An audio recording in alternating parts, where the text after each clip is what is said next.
Aloha, everyone. It's Lady, your friendly neighborhood Hesher, and welcome to the Hesh Files, a place where I interview musicians about all of the strange and unusual things that they see out on the road. So strap on your best high tops, ease the seat back, and get ready to be a metaphorical fly on the wall because we're going Heshin'.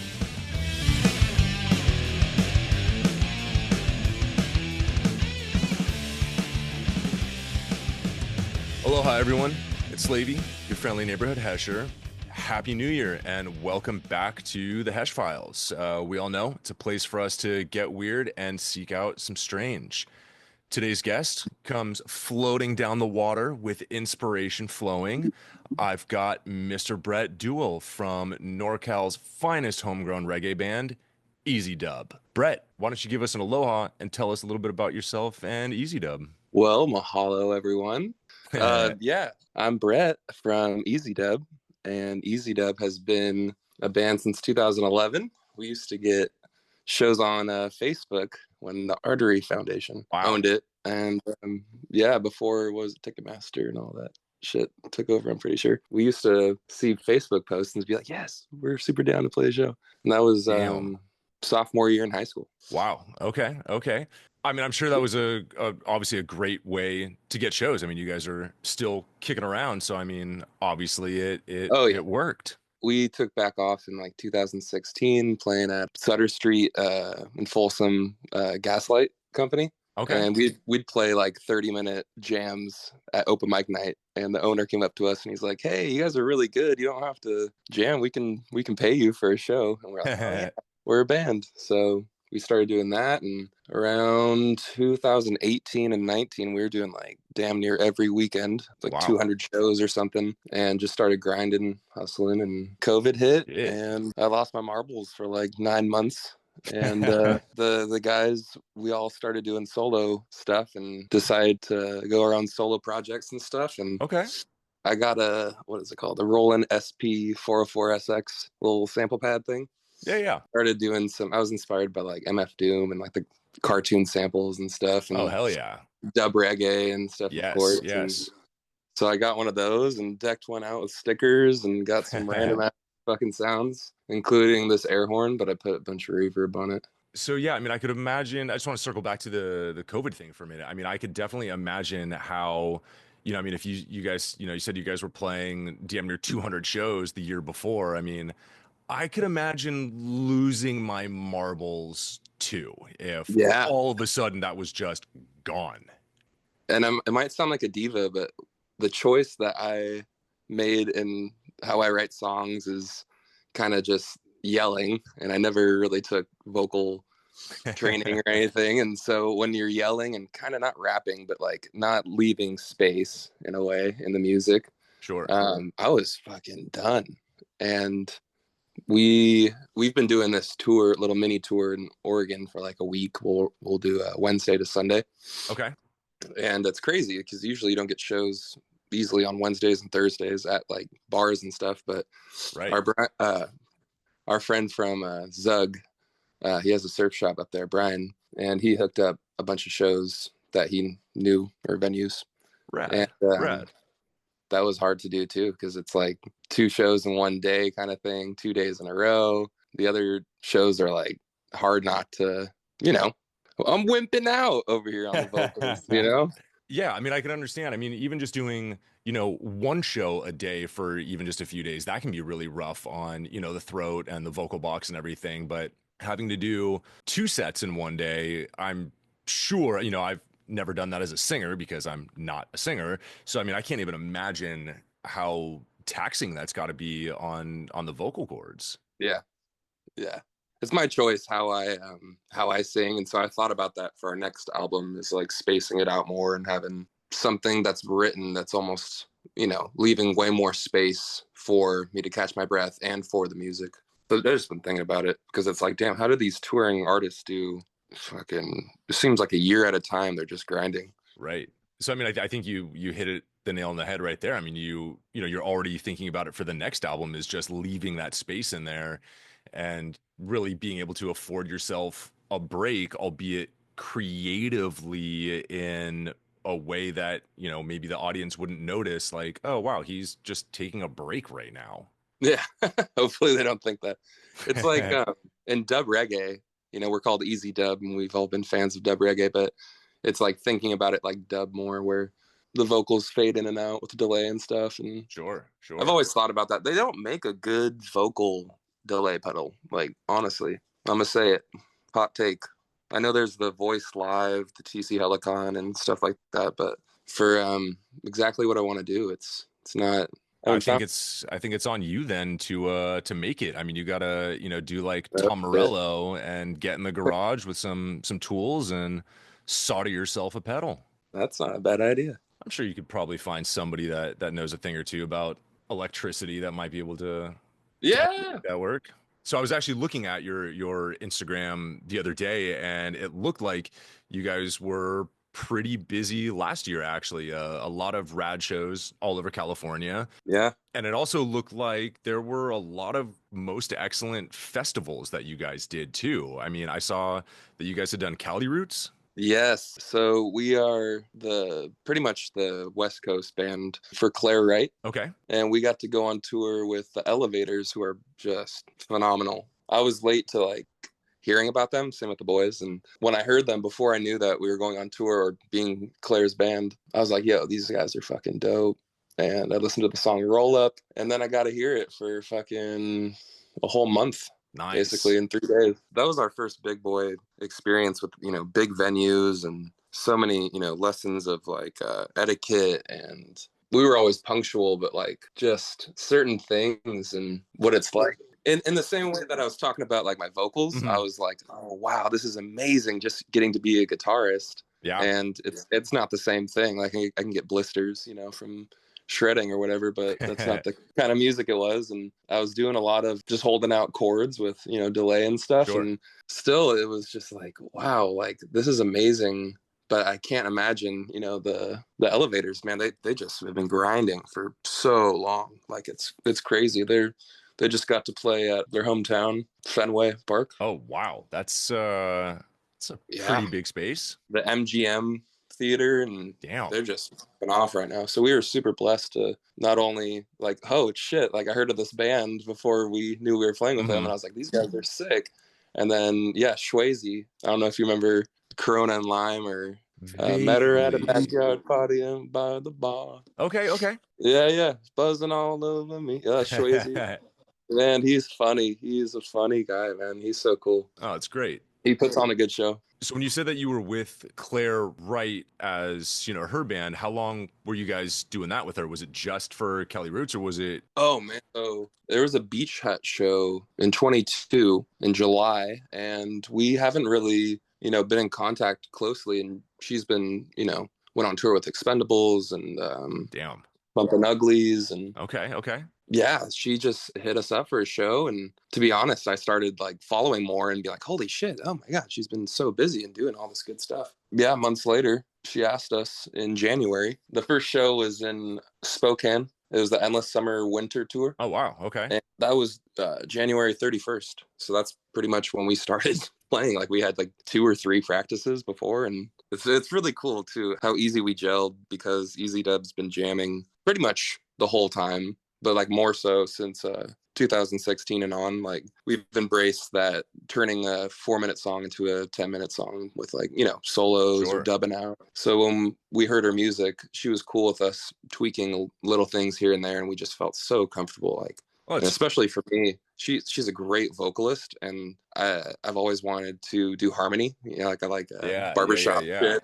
Oh my gosh, yeah, it was so cool to, especially after our Oregon runs, to be just a guitarist and have it be for that long. It was like, wow, fucking incredible. Yeah, I bet that's a great break. I mean, like you were talking about, like especially to, let your throat just kind of recuperate for your next batch. And you don't really notice as for me at least, as a singer, like I can't make eye contact with the crowd all the time based on lights, or I have a lot of lyrics, or I'm in my feel mode. Yeah, And yeah, yeah. I was just noticing so much. Like it's like incredible to just be. I can't imagine being a drummer. You just get to look around the whole time, man. That'd be so sick. Yeah, I mean, when you're not chained to the mic, essentially, I mean, yeah, you can move around a lot more. You can find those spaces Right. on the That stage where too. you can actually get, your vision in between the lighting and actually see people. You can get down and, kind of actually really interact with people. Whereas, when you're behind the mic, you're just kind of stuck. Yep. You're just there. I want one of those wireless ones, like NSYNC.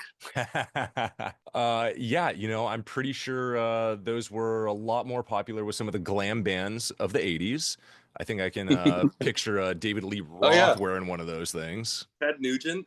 Oh Yeah. yeah, yeah. Oh man, I need to get a pedal made for me and a microphone made for me. You know what? I think 2025 is the year that those things happen for you. I'm manifesting. Exactly. Let's Manifesting manifest now. Start the year off right. Yeah. Well, what festival really stands out to you? I mean, what was your favorite? Oh, dude. Here it is, Cali Roots. I mean, I I've should have gone seen that coming. fucking our old bass player, shout out Stone Lion. Stone We'll Lion. put his link below. He's been fucking taken off. He's always been super disciplined. And back in the day, I got ADHD. Well, I still have ADHD, but the whole like changing a song or adding extra stuff, he was like, dude, let's just keep it, strictly Roots. Yeah.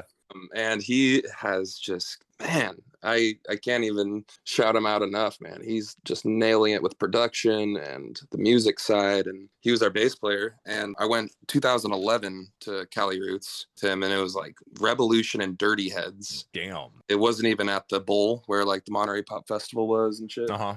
Where the Who smashed their guitar and Jimmy burned his guitar, and it's an iconic place. Holy shit, man. Dude, so that was the first year. Second year, I went for pretty much 9 years straight before COVID. Wow. When we were starting the band. And, we were like trying to network and, of course, get high and listen to amazing reggae from all around the world.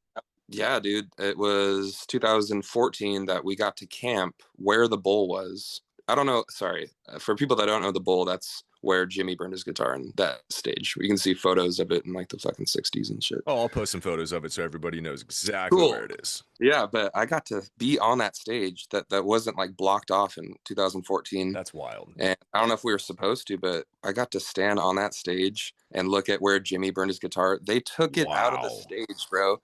So it's in some museum, but they literally like took a chainsaw, like it has like a little clear cover over it with different wood. Oh, that's rad. At least I think so. That's just what I remember. I saw this part of the stage that had like plexiglass over it. It's got to be that. I mean, yeah, that was super cool to see. And we got to last year see Revolution on that stage behind them before, like, and the lights were shining. Oh man, it was so cool. But yeah, I've been going for so long, and I've been always interested in reggae and different forms of reggae, and I cannot tell you how much subconscious reggae inspiration is flowing through me. Yeah, that's got to be a dream come true then, to share that stage and that space with all those years of talent. Right. And I was so damn nervous. My legs were like pencils, dude. I could not get into it or move. Like, yeah, I mean, talk about moving around. It was like the second to last song before our set was over, and I just started running. Like, I didn't want to act a fool because, like, I want to, I want to look cool, but I was so excited. It all hit me at once, and I was like, "What?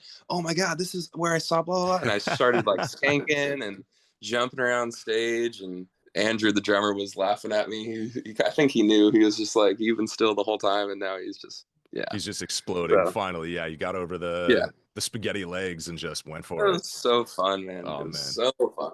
Yeah, I got to have in the green room, there's like fucking a juicer. So I had daikon radishes, cucumber, fucking carrots, but those daikon radish, is it daikon? I don't know. Yeah, I don't know. But oh my god, it flew through my body. My freaking felt so good, so proud. And we messed up a little bit, but I don't think anyone noticed.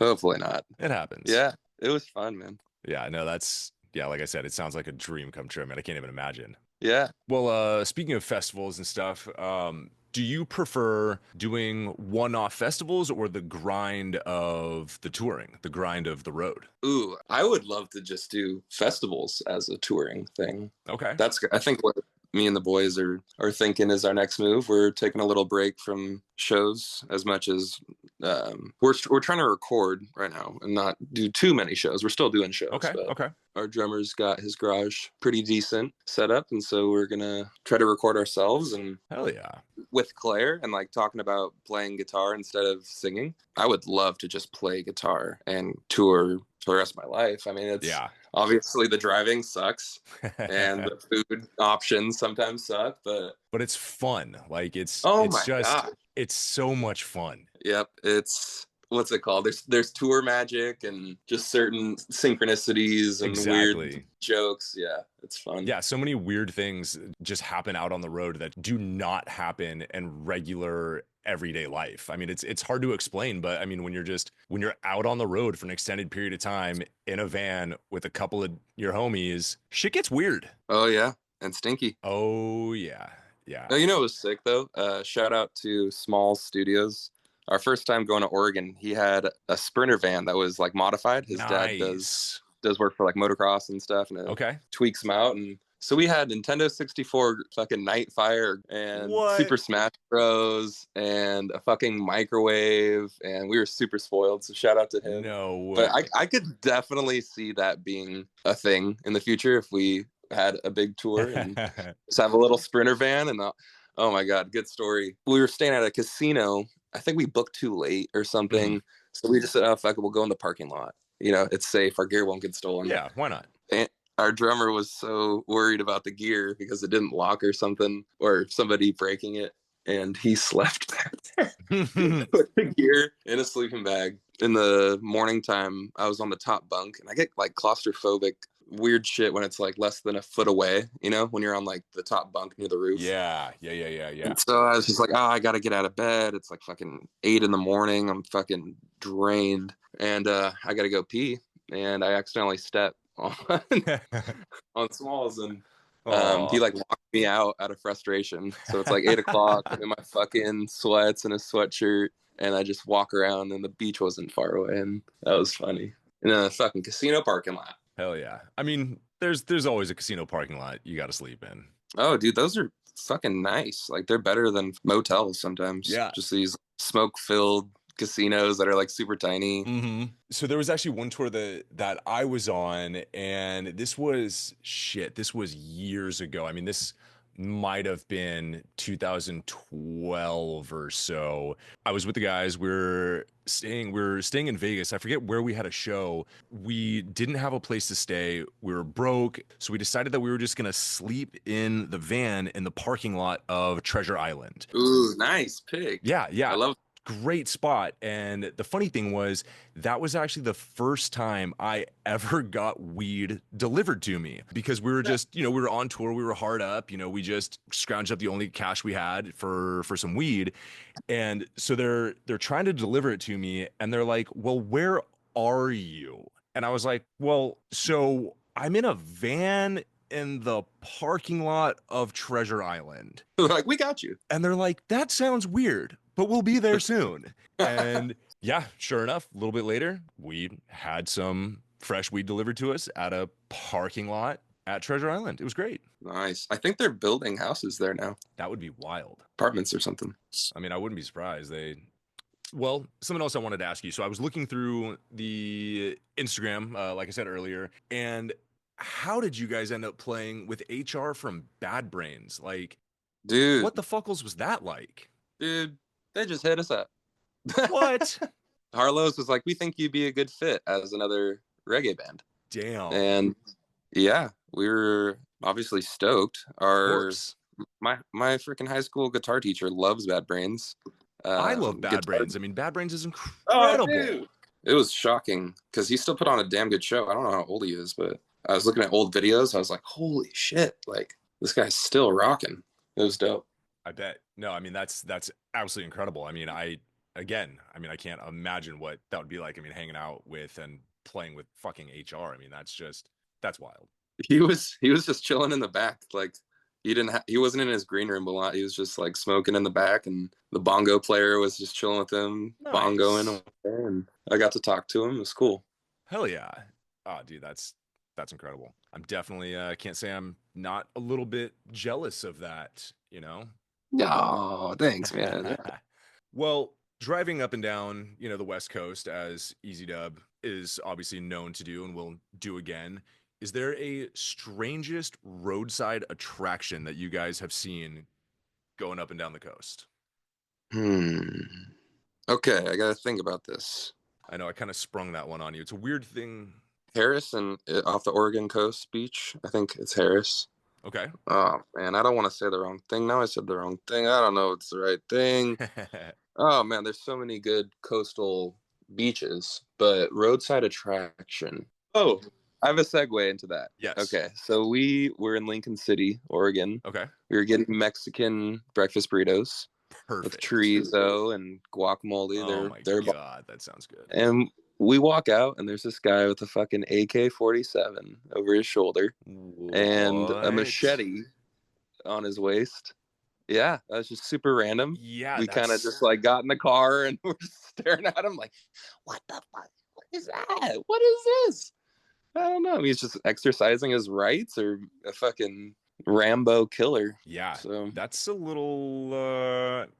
Yeah, I would get the fuck out of there pretty quickly. yeah, actually no, I went to the dispensary right after that. Perfect.